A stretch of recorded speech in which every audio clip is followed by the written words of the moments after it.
Well, I will have to say that this morning we will not have a PowerPoint.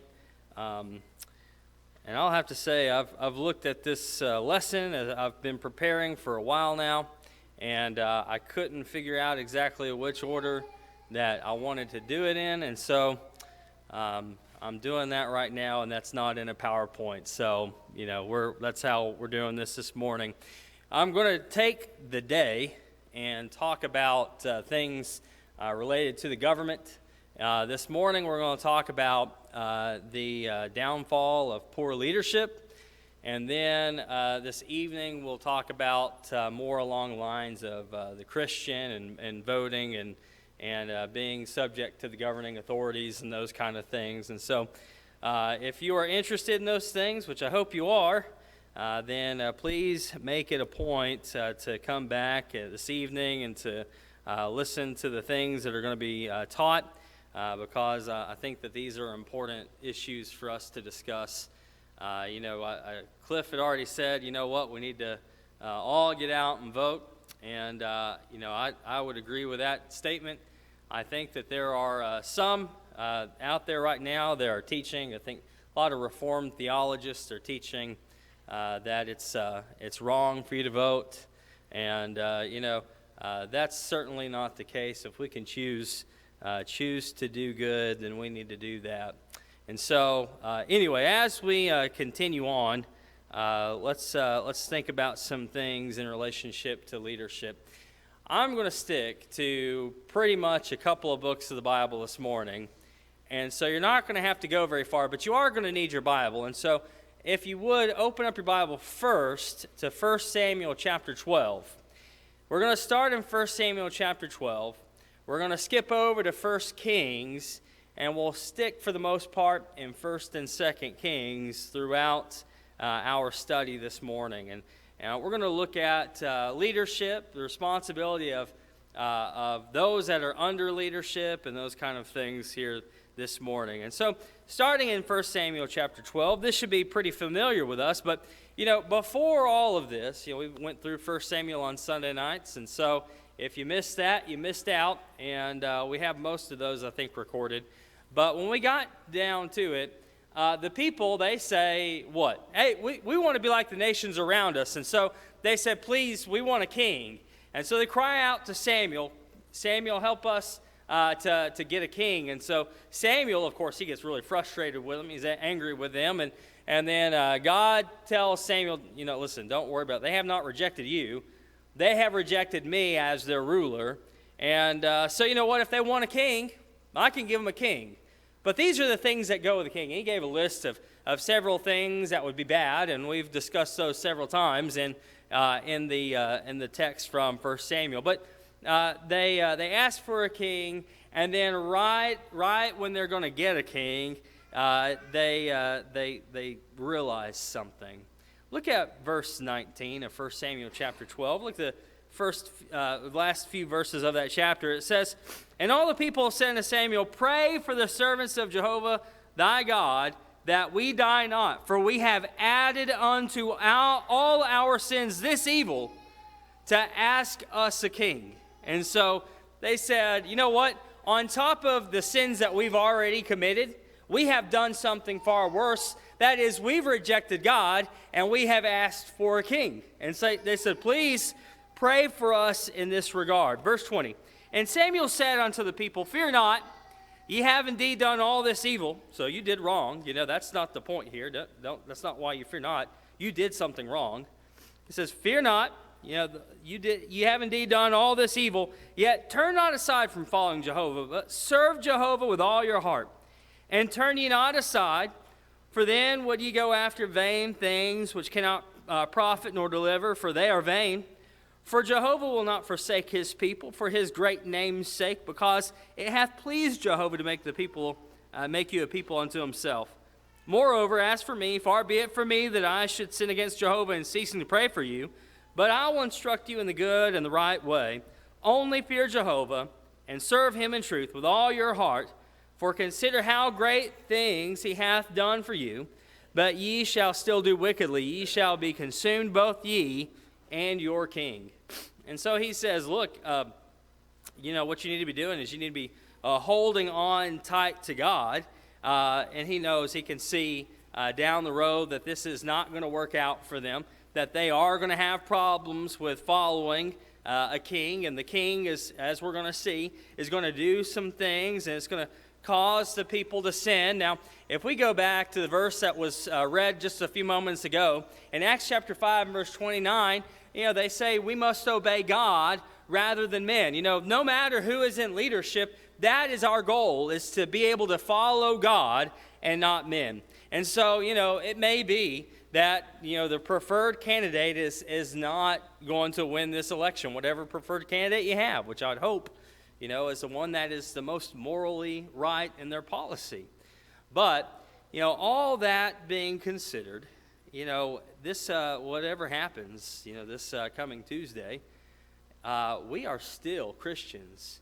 We are still to obey the government, but we need to remember this, that we need to obey God rather than men. Of course, in the direct context of that is they were being asked not to teach Jesus.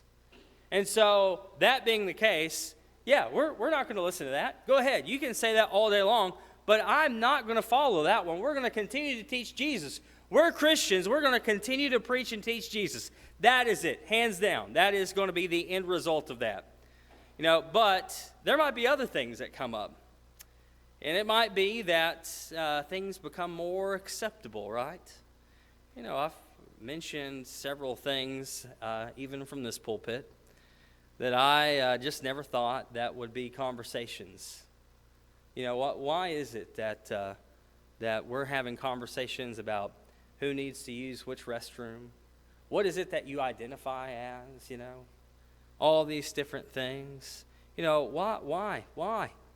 I don't care what you identify as. That does not necessarily make you whatever that is. You cannot say, I identify as this, and just negate all logic and reason. You know what that's called? That's called insanity if you do it. And so, I don't know if I've ever told you this, but it seems that sometimes it seems like this is just my luck, and I have talked to friends, and just the craziest things happen sometimes. But I remember making, not too long ago, whenever I was at my previous work, and I made some kind of a reference here. I made a reference to the fact that that we're having to be concerned about, what restroom people are using and all these things. And I said, listen, if I had done that as a child, if I had said, I think I'm a girl, they would not have allowed me to pass kindergarten. They would have said, this kid just has something wrong with him.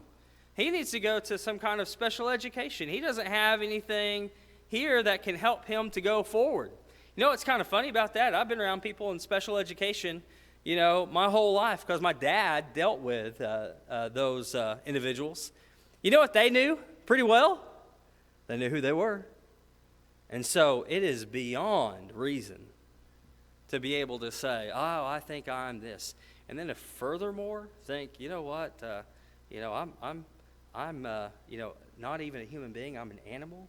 Those kind of things. But I'm preaching this lesson. I make mention of the restroom thing. I make mention of not being able to pass kindergarten if I didn't know who I was. And I had someone raise their hand while I was preaching. And of course, I'm not going to call on them. I'm not going to do that. And this lady wouldn't put her hand down. She was a visitor. I didn't know who she was. And then I was close to the end of my lesson, and all anybody could do was stare at this individual. And then I thought, well, I better hurry up and finish so people can get back to worshiping. And so I finished. I gave the invitation. I kind of half expected this person to come forward and just, say something or do something. They didn't. They put their hand down, and we continued on with the end of services. And afterwards, I went over and I started to talk to this person, and I realized why they had their hand up. Because, with them was, I'll say this nicely, but a not very attractive young lady with them. And turns out that was a boy dressed up like a girl in services. And I thought, of the time that I make mention of that in the pulpit, there just has to be that person sitting in the auditorium. I don't know why that happens to me, but that's what happened that day. And we had a long conversation about these things, and I said, you know what, listen, the Bible is the truth, and that's all there is to it, and we can't get around that. We've just got to follow it. But, where did that come from? Where did all that come from?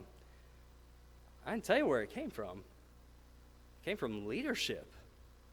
When leadership says, oh, no, that's okay, then that's what society does. Society starts playing into that more and more.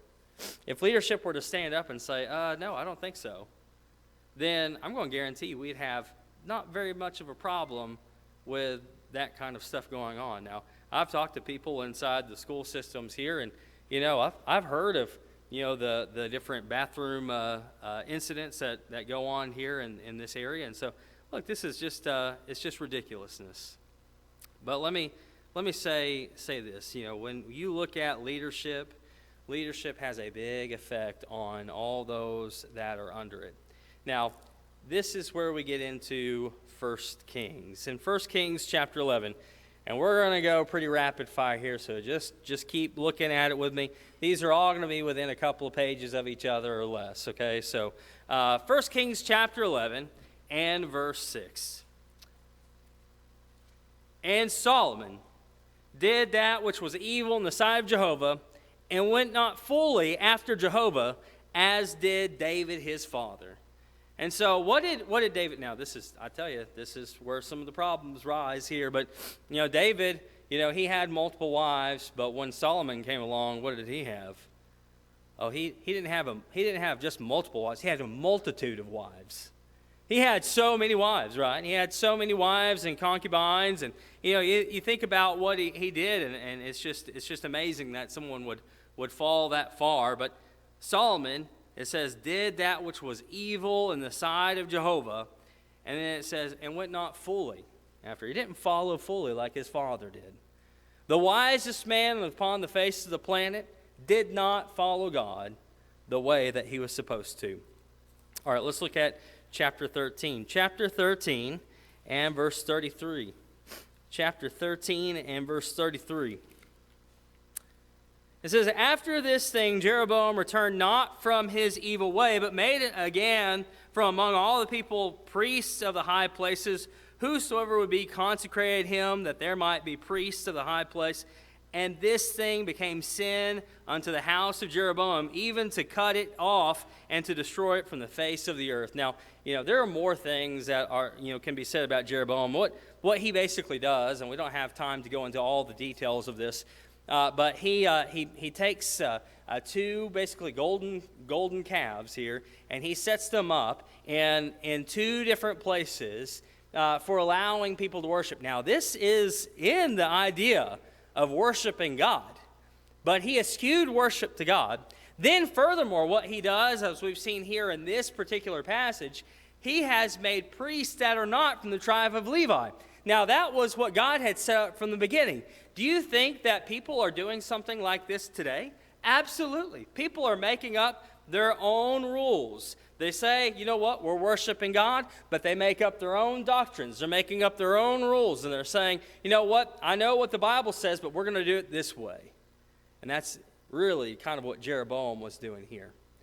But Jeroboam, he has done these things, and he's set up idolatry. This is what has become a problem. All right, chapter 14, just a page over, at least in my Bible. Look at verse 6 and following. It says, and it was so when Ahijah heard the sound of her feet as she came in at the door, that he said, come in, thou wife of Jeroboam, why feignest thou thyself to be another? For I am sent to thee with heavy tidings. Go tell Jeroboam, thus saith Jehovah the God of Israel, for as much as I exalted thee from among the people, and made thee prince over my people Israel, and rent the kingdom away from the house of David, and gave it to thee, and yet thou hast not been as my servant David, who kept my commandments, and who followed me with all his heart, to do that only which was right in mine eyes, but hast done evil above all that were before thee, and hast gone and made thee other gods and molten images to provoke me to anger, and hast cast me behind thy back. Therefore, behold, I will bring evil upon the house of Jeroboam, will cut off from Jeroboam every man-child, him that is shut up, and him that is left at large in Israel, and will utterly sweep away the house of Jeroboam, as a man sweepeth away dung till it be all gone. And so Jeroboam is going to be punished. He's going to be taken away. All these things are going to happen because of what he has done. He has brought in idolatry. Look at verse 22 of that same chapter. And Judah did that which was evil in the sight of Jehovah, and they provoked him to jealousy, and their sins which they committed above all their fathers had done. So above all that their fathers had done, Judah has committed all these sins. And so where does this come from? It comes from leadership. The leadership was bad. The people then, they follow into error. All right, continuing on. Look at chapter 15, verses 25 and 26 here. 25 and 26. And Nadab, the son of Jeroboam, began to reign over Israel in the second year of Asa, king of Judah. And he reigned over Israel 2 years. And he did that which was evil in the sight of Jehovah, and walked in the way of his father and in his sin, wherewith he made Israel to sin. And so here again, you have an evil king set up. And he says he does just like his father, and he made Israel to sin just like his father had done. All right, skip down to verses 33 and 34 there.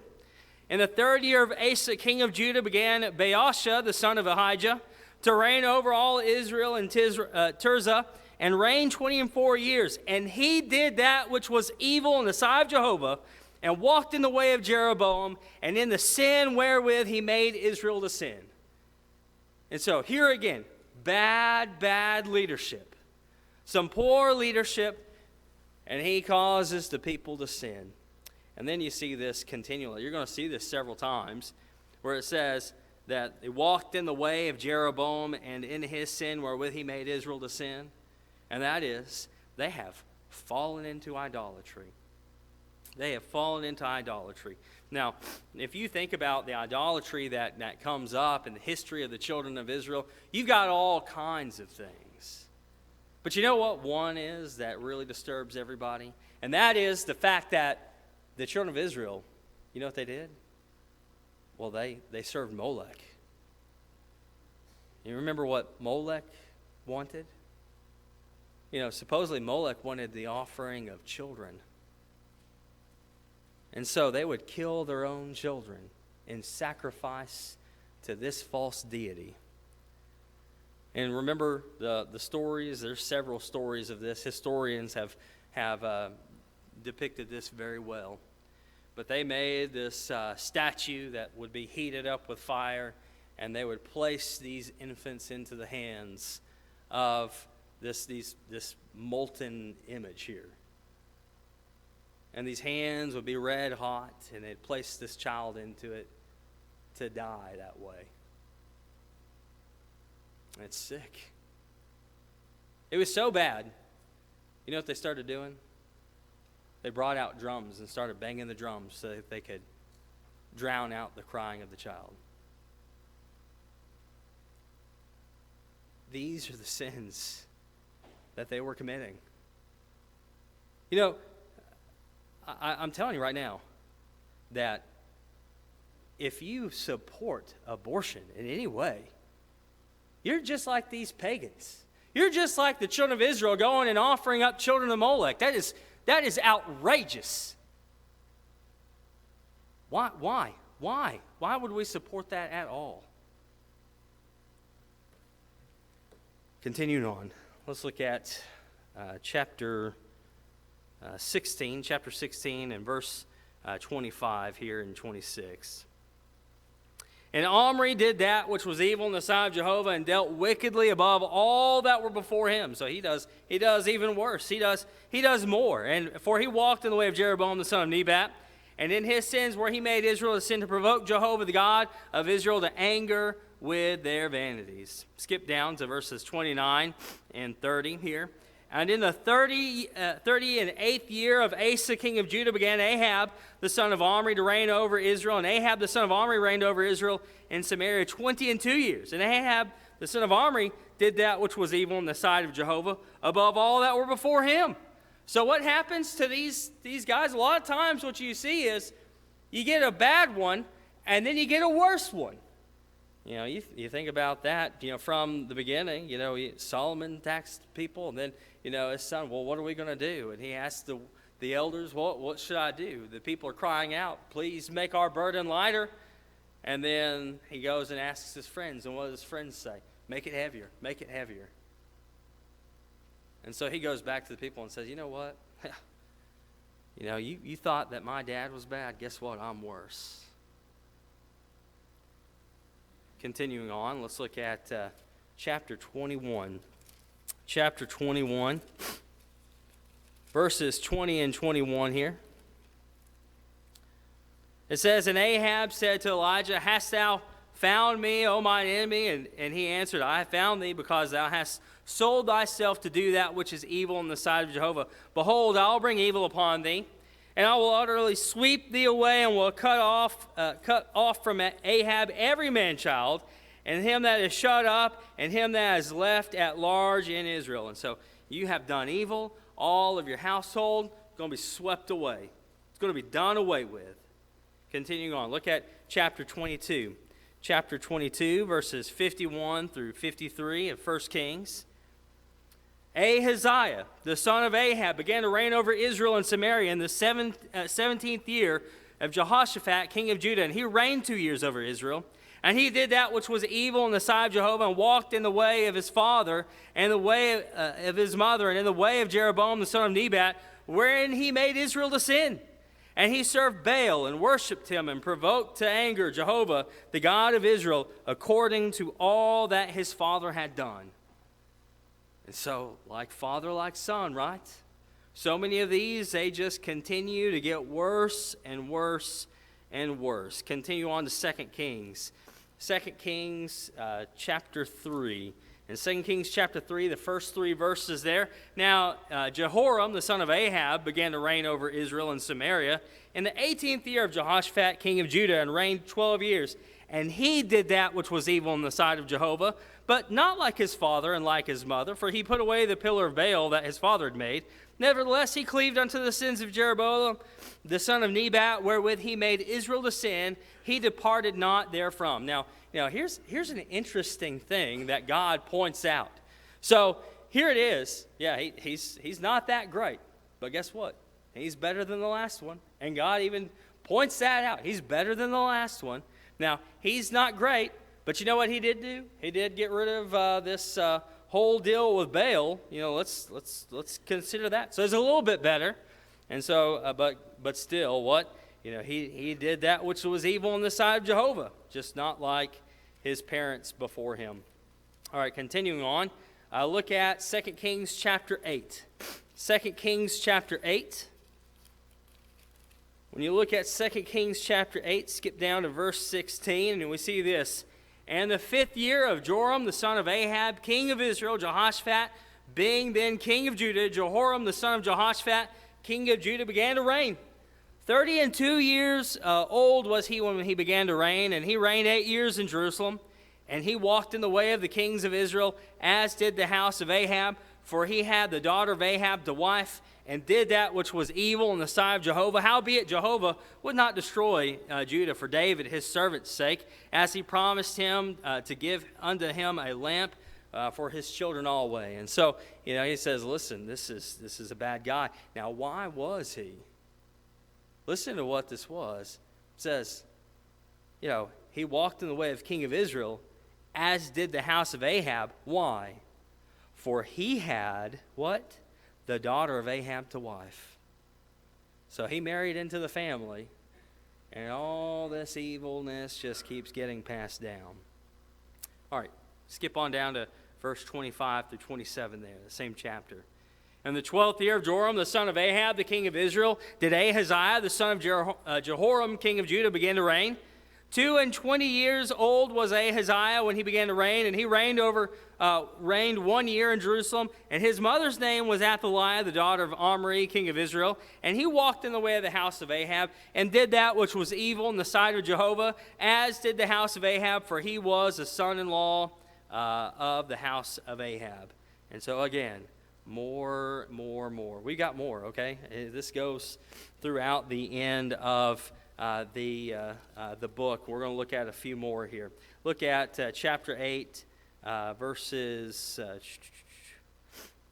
let's see here. Actually, chapter 13. Let's go over to chapter 13. Chapter 13, verses 1 through 3, 2 Kings. In the 23rd year of Joash, the son of Ahaziah, king of Judah, Jehoiahaz, the son of Jehu, began to reign over Israel and Samaria, and reigned 17 years. And he did that which was evil in the sight of Jehovah, and followed the sins of Jeroboam, the son of Nebat, wherewith he made Israel to sin. He departed not therefrom. And the anger of Jehovah was kindled against Israel, and delivered them into the hand of Hazael, king of Syria, and into the hand of Ben-Hadad, the son of Hazael, continually. All right, moving on. Continuing on to chapter 13, 10 and 11. We have another one here. In 37th year of Joash, king of Judah, began Jehoash, the son of Jehoiahaz, and to reign over Israel and Samaria, and reigned 16 years. And he did that which was evil in the sight of Jehovah. He departed not from the sins of Jeroboam, the son of Nebat, wherewith he made Israel to sin, but he walked therein. Okay, so let me give you some more references here, and I'm going to show you how many more times this happens. Are you ready? We were really about halfway through. Are you ready? 2 Kings 14, 23 and 24, same thing. Caused Israel to sin, that he did evil in the sight of the Lord. 2 Kings 15, 17 and 18. 2 Kings 15, 23 and 24. 2 Kings 15, 27 and 28. 2 Kings 17, 1 and 2. 2 Kings 21, 1 through 9. 2 Kings 23, 31 through 32. 2 Kings 23, 36 and 37. 2 Kings 24, 8 and 9. 2 Kings 24, 18 and 19. All of those references, more of the same. You have a king that comes into power. What does he do? He is evil in the sight of the Lord. And then in many of those cases it says, what he did. He is causing people to sin. How is he causing the people to sin? He's causing the people to sin with idolatry. He's causing the people to sin just in general. But you look at all of these things and you see continually these same things over and over and over again throughout the book of 1st and 2nd Kings. And if you go back and you even think back to the very first king that they had, the very first king that these people had was Saul. And did Saul turn out well? No, Saul did not turn out well. Did he do things that were wrong? Absolutely. Did he lead them to destruction? Yes, he did. But then you had David. What did David do? Did David do these things? No, whenever David was doing whatever he was doing, he was trying to follow the Lord. He was always trying to follow the Lord. And he had some missteps, but he was continually trying to follow God. And whenever he was in charge, things were going well. People were blessed. All right, now I want to point out a couple of more things, and then I'll let this be the lesson for this morning, and we'll take over for the end of this night. We'll take over for the end of this lesson. But let's look at a couple of things here. There's a personal responsibility with all of this. There's some things here that God has a foreknowledge of that we need to realize. In 2 Kings chapter 8, we see this foreknowledge. And if you'll turn with me, I've got just a couple more passages that we'll look at. In 2 Kings chapter 8, verses 6 through 15, it says this. And when the king asked the woman, she told him, so the king appointed unto her a certain officer, saying, restore all that was hers. Let's see here, make sure I got the right thing, yes. Restore all that was hers and all the fruits of the field since the day that she left the land, even until now. And Elisha came to Damascus, and Ben-Hadad, the king of Syria, was sick. And it was told him, saying, the man of God is come hither.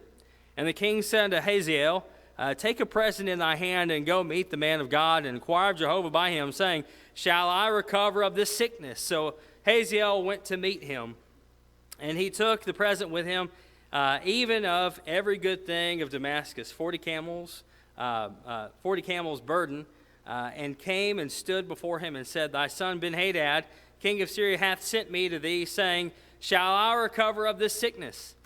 And Elisha said unto him, go, say unto him, thou shalt surely recover. Howbeit, Jehovah hath showed me that he shall surely die. And he settled his countenance steadfastly upon him until he was ashamed, and the man of God wept. And Hazael said, Why weepeth my Lord? And he answered, Because I know the evil that thou wilt do unto the children of Israel. Their strongholds wilt thou set on fire, and their young men wilt thou slay with the sword, and wilt dash in pieces their little ones, and rip up their women with child. And Hazael said, But what is thy servant, who is but a dog, that he should do this great thing? And Elisha answered, Jehovah hath showed me that thou shalt be king over Israel. Then he departed from Elisha, came to his master, who said to him, What said Elisha to thee? And he answered, He told me that thou wouldest surely recover. And it came to pass on the morrow that he took the coverlet and dipped it in water and spread it on his face, so that he died, and Hazael reigned in his stead. So what do we see here? You see a wicked man, I know. Here's one king, and he's sick, and he sends Hazael to Elisha, and Elisha says, well, yeah, he's going to recover. But then he starts to weep, and he tells Hazael, Look, I know what you're going to do. You're going to become king. You're going to become king, and then you're going to do worse. And so then he goes, and he kills the king. He starts to reign in his stead, and then he does all these things. See, listen, you go here, and then you go over to Daniel, the book of Daniel, and I believe it's at least 3 times that we see this phrase, that God rules in the kingdoms of men. Now, see, God sees all of these things. God sees it before we can ever see it. I don't know why, certain things happen. It's kind of hard to understand, right? We can't understand it. Only God really knows. And throughout time, God has used evil people to fulfill his purposes. Both individuals and nations. And so, he knows. He knows what's going to happen. And really, he knows what's best. And because of that, we don't know. Maybe it is. We have, another, 4 years here of something that is less than ideal. But maybe that's what we need. I don't know. You think about this, God knows everything. And that's why he makes such a perfect judge on these things. Look at 2 Kings chapter 17 with me. In 2 Kings chapter 17, and we're going to look at several verses here. But starting in verse 7, it says, And it was so, because the children of Israel had sinned against Jehovah, their God, who brought them up out of the land of Egypt from under the hand of Pharaoh, king of Egypt, and he feared other gods, and walked in the statutes of the nations whom Jehovah cast out from before the children of Israel, and the kings of Israel which they made. And the children of Israel did secretly things that were not right against Jehovah their God, and they built them high places in all their cities, from the tower of the watchmen to the fortified city. And they set them up pillars and Asherim upon every high hill and under every green tree. And there they burnt incense in all the high places, as did the nations whom Jehovah carried away before them. And they wrought wicked things to provoke Jehovah to anger. And they served idols, whereof Jehovah had said unto them, Ye shall not do this thing.